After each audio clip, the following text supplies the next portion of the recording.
যদি কোনো ট্রায়াঙ্গেলের তিনটে সাইড আনইকুয়াল হয়, এ বি সি এই সাইডগুলো যদি আনইকুয়াল হয়, তখন সেই ট্রায়াঙ্গেলের এরিয়া বের করার যেটা ফর্মুলা, সেই ফর্মুলাটা হিরোজ ফর্মুলা নামে বলা মানে প্রচলিত আছে।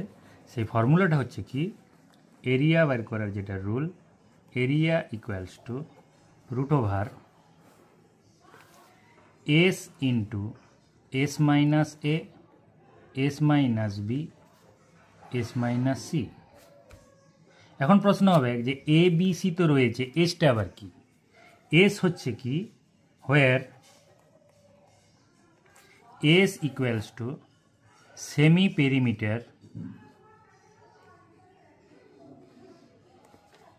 of the triangle, that is equals to a plus b plus c by 2.